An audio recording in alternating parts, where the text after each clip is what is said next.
नमस्कार, खबरों का पंचनामा देख रहे हैं और मैं हूं आपके साथ दिव्या सिंह। हम लेकर आए हैं देश और दुनिया की 5 बड़ी खबरें, जिस पर चर्चा के लिए हमारे साथ स्टूडियो मौजूद हैं कैपिटल टीवी के editor in chief doctor Manish Kumar. Doctor साहब, स्वागत है आपका। धन्यवाद। सबसे पहले एक नजर आज की टॉप हेडलाइंस पर। G20 सम्मेलन के लिए ब्राजील पहुंचे पीएम मोदी, मंत्रोच्चारण के साथ हुआ भव्य स्वागत। भारतवासियों में दिखा गजब का उत्साह। महाराष्ट्र झारखंड में आज चुनाव प्रचार का आखिरी दिन, राजनीतिक पार्टियों के दिग्गजों ने झोंकी ताकत। 20 नवंबर को होनी है वोटिंग। पीएम मोदी के एक है तो सेफ है के नारे पर राहुल गांधी का हमला, प्रेस कॉन्फ्रेंस कर निकाली भड़ास तो बीजेपी ने बताया पाखंड। आपके पूर्व नेता कैलाश गहलोत ने बीजेपी का थामा दामन, कहा मैंने ईडी सीबीआई के दबाव में आप नहीं छोड़ी, कल ही आतिशी कैबिनेट और पार्टी से दिया था इस्तीफा। स्वदेशी हाइपरसोनिक मिसाइल की टेस्टिंग रही सफल, 1500 किलोमीटर से ज्यादा रेंज, आवाज से 5 गुना तेज रफ्तार, दुश्मन देशों में मची खलबल। सबसे पहली खबर में बात पीएम मोदी की। प्रधानमंत्री नरेंद्र मोदी ब्राजील दौरे पर पहुंच गए हैं। G20 देशों के सम्मेलन में हिस्सा लेने रियो डी जेनेरियो पहुंचने पर पीएम मोदी का भव्य स्वागत हुआ। 3 देशों की अपनी यात्रा के दूसरे चरण में पीएम मोदी ब्राजील में 18 और 19 नवंबर को होने वाले 19वें G20 नेताओं के शिखर सम्मेलन में भाग लेंगे। ब्राजील में पीएम मोदी का स्वागत मंत्रोच्चारण के साथ हुआ। इस दौरान यहां रहने वाली स्नेहा ने पीएम के सामने गरबा का प्रदर्शन किया और उन्हें हाथों से बनाई एक पेंटिंग भी सौंपी। वहीं इससे पहले पीएम मोदी ने सोशल मीडिया प्लेटफॉर्म एक्स पर ट्वीट करते हुए फिल्म द साबरमती रिपोर्ट की तारीफ की और कहा कि ये अच्छी बात है कि सच सामने आ रहा है, और वो भी इस तरह से कि आम लोग इसे देख सके। एक फर्जी कहानी केवल कुछ समय के लिए ही कायम रहती है, अंत में फैक्ट्स सामने आ ही जाते हैं। वहां से भी सोशल मीडिया के जरिए एक्टिव है पीएम। देखिए, गुजरात में जो कुछ भी 2002 में हुआ, उसको लेकर प्रधानमंत्री मोदी को आज तक हिंदुस्तान में एक इंडस्ट्री चलती है जिसको मैं कहता हूं सेकुलर इंडस्ट्री, जो हिंदू मुसलमान करके ही अरबपति करोड़पति बन गए। ये जो धंधेबाज लोग हैं जो सेकुलरिज्म को बेचकर एक इंडस्ट्री खड़ा कर लिया है, उनके मुंह के ऊपर एक फिल्म तमाचा है। आपको याद होगा, ये दुनिया जानती है भाई क्या हुआ साबरमती एक्सप्रेस के साथ। मुस्लिम भीड़ ने ये अत्याचार किया, जिसके बाद दंगा भड़का, लेकिन एक से बढ़कर एक फर्जी स्टोरी, एक से बढ़कर एक मीडिया में प्रपंच, पत्रकारों को सच बताने से रोका गया, शब्दों का इस्तेमाल जिस तरीके से किया गया कि जैसे वो मरने के लिए ही वहां पे गए थे। अब फिल्म आई है तो प्रधानमंत्री मोदी गुजरात को लेकर के बड़े सेंसिटिव होते हैं, गुजरात दंगे को लेकर के। इस फिल्म ने सच समझाया है, सच दिखाया है। नहीं तो हिंदुस्तान में ये सेकुलर जमात, ये लेफ्ट लिबरल कबाल, लालू यादव ने तो रेल मंत्री रहते हुए एक बनर्जी कमेटी की घोषणा कर दी थी और यह साबित करने की कोशिश की थी कि आग बाहर से नहीं, खुद कार सेवकों ने अंदर से ही आग लगाई गई। साजिश। तो इस फिल्म के साथ ही प्रधानमंत्री मोदी का इमोशन जाग पड़ा और उन्होंने ये ट्वीट किया। जी, वहीं महाराष्ट्र और झारखंड विधानसभा और उपचुनाव के प्रचार का आज आखिरी दिन रहा और शाम को सभी जगहों पर प्रचार का शोर थम गया। चुनाव प्रचार के आखिरी दिन सभी दलों के नेता पूरे दमखम से प्रचार करते नजर आए। केंद्रीय मंत्री और बीजेपी अध्यक्ष जेपी नड्डा महाराष्ट्र में प्रचार किए। ठाणे, सोलापुर और अहमदनगर में नड्डा ने जनसभाओं को संबोधित किया और बीजेपी उम्मीदवारों के समर्थन में अपील की। वहीं दूसरी तरफ कांग्रेस नेता राहुल गांधी भी मैदान में नजर आए और बीजेपी पर जोरदार हमला बोला। चुनाव प्रचार थम गया। प्रचार तो थम गया, लेकिन जिस तरीके का प्रदर्शन हिंदुस्तान की पॉलिटिकल पार्टीज ने किया, यह बताता है कि ये लोग बिल्कुल ही असभ्य किस्म के लोग हैं, बड़े ही असभ्य किस्म के लोग हैं। कोई बोल रहा है काट देंगे उद्धव ठाकरे, ये उद्धव ठाकरे के जो स्पोक्स पर्सन है संजय राउत, वो योगी आदित्यनाथ को कह रहे हैं कि एक जोकर आता है यूपी से एक भगवा वस्त्र पहनकर। ये भाषा है? क्या तिलमिलाहट है, समझ में नहीं आती बात। उद्धव ठाकरे को अयोध्या जाना था तो बाबा से मिलने के लिए लखनऊ में ऐसे हाथ जोड़े खड़ा था ये संजय राउत, क्योंकि वहां महंतों ने कह दिया था कि इसको घुसने नहीं देंगे। और आप इस तरह की भाषा का इस्तेमाल करोगे? मल्लिकार्जुन खड़गे कह रहे हैं कि ये बीजेपी आरएसएस वाले सांप हैं, सांप को देखते ही काट देना चाहिए, मार देना चाहिए।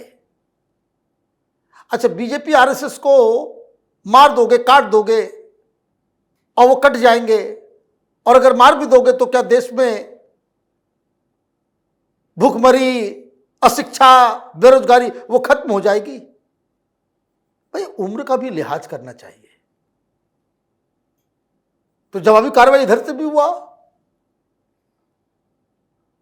संबित पात्रा वो आए बाहर, उन्होंने कहा कि भाई छोटा पोपट, हालांकि उन्होंने कहा कि हम लोग अपने मन से कुछ नहीं कह रहे, ये छोटा पोपट राहुल गांधी को हिंदू हृदय सम्राट बाला साहब ठाकरे ने कहा था।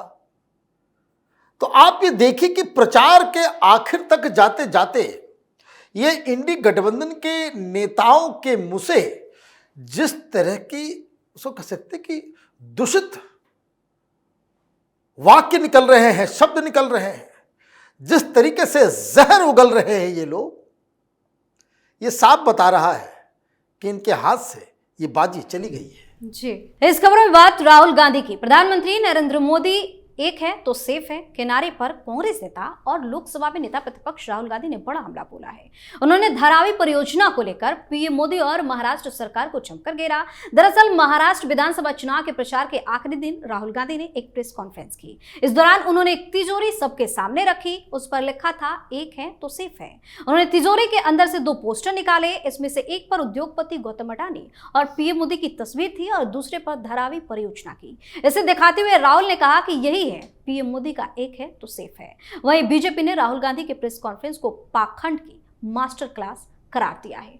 नारे से इतनी परेशानी क्यों? देखिए, मुझे लग रहा है कि मैंने बात की कुछ पत्रकारों से जो वहां मौजूद थे।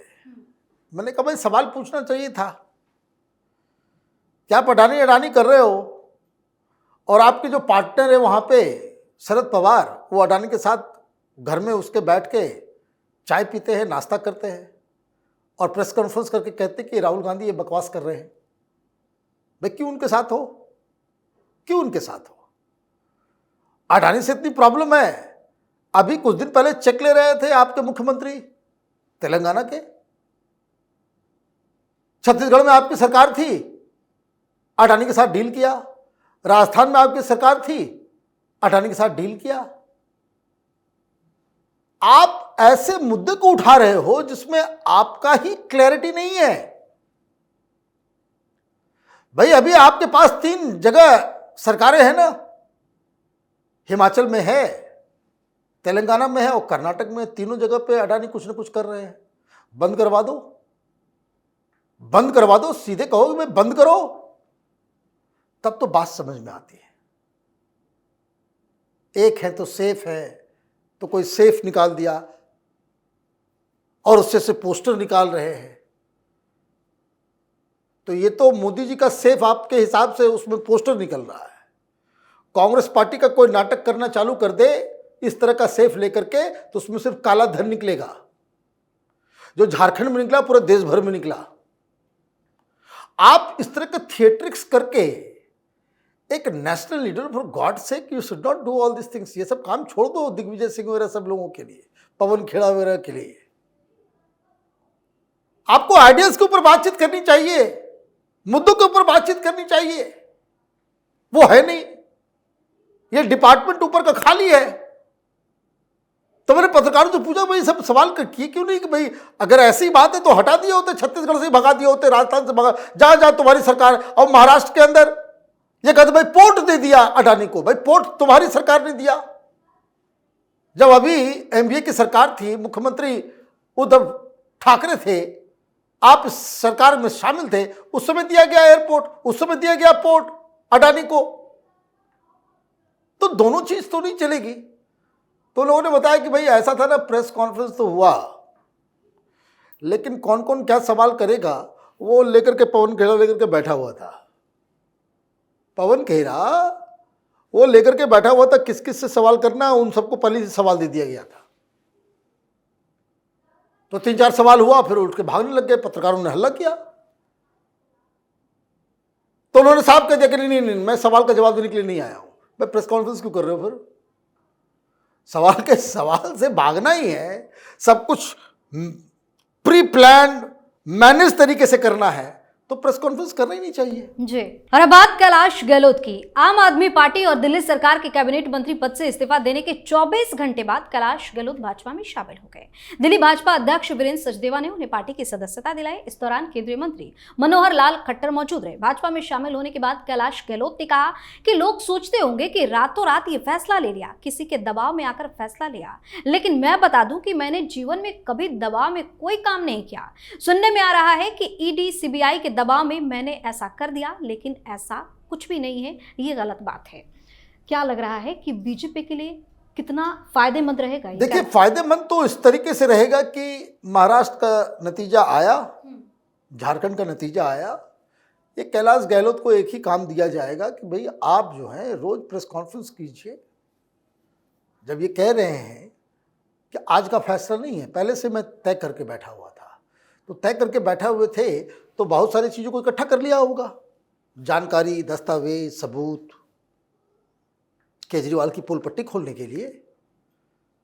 मैं बार बार कहता हूं, जो आपका सबसे नज़दीकी दोस्त होता है वो अगर उससे दुश्मनी हो जाए तो वो सबसे खतरनाक होता है, वो आपके सारे राज जानता है। तो भारतीय जनता पार्टी के लिए तो बहुत अच्छी खबर है।